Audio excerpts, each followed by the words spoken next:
अत्यंत मोठी आणि महत्त्वाची बातमी आहे आजच्या दिवसभरासाठी आणि मोदी सरकारच्या सगळ्यात मोठ्या अग्निपरीक्षेची। आज निवडणूक आयोगाने उत्तर प्रदेश, पंजाब, गोवा, उत्तराखंड आणि मणिपूर या 5 राज्यांच्या निवडणुकांची घोषणा केली। त्यातील उत्तर प्रदेशात तब्बल 7 टप्प्यांमध्ये मतदान होणार आहे, तर गोवा आणि पंजाब या दोन्ही राज्यात 4 फेब्रुवारीला लोक आपला कौल देतील। उत्तराखंडमध्ये 15 फेब्रुवारीला मतदान होईल, तर 11 मार्चला 5ही राज्यांची मतमोजणी पार पडेल। तब्बल 2.5 महिने चालणाऱ्या या रणसंग्रामात 690 जागांसाठी लढाई होईल आणि तब्बल 16 कोटी मतदार आपले लोकप्रतिनिधी आणि सरकार निवडतील। नोटाबंदी, समाजवादी पक्षात माजलेली यादवी, पंजाबमधलं बादल विरुद्ध आपचा संघर्ष, गोव्यामध्ये संघाचे माजी नेते आणि भाजपमधली लढाई यामुळे ही निवडणूक लक्षवेधी ठरणार हे निश्चित। बिहार आणि बंगालमधील सलग 2 पराभवांमुळे मोदी आणि शहा जोडीसाठी देखील 5 राज्यांच्या निवडणुका अग्निपरीक्षा ठरणार आहेत।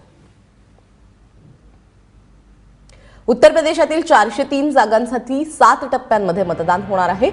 ते टप्पे कसे कसे आहेत आपण पाहतोय।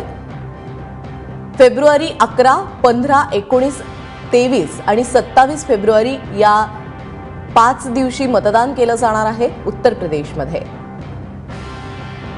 आणि 4 मार्च आणि 8 मार्चला देखील मतदान होईल। असे 7 टप्पे असणार आहेत 403 जागांसाठी। तर गोव्यामध्ये एकाच वेळी मतदान होणार आहे 40 जागांसाठी 4 फेब्रुवारीला एकाच टप्प्यात हे मतदान असेल।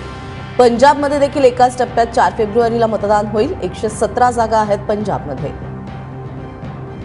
उत्तराखंडमध्ये 71 जागा आहेत आणि 15 फेब्रुवारीला एकाच टप्प्यात मतदान पार पडेल। तर मणिपूरमध्ये जागा 60 आहेत आणि 2 टप्प्यात मतदान होईल। 4 आणि 8 मार्चला या ठिकाणी मतदान होणार आहे।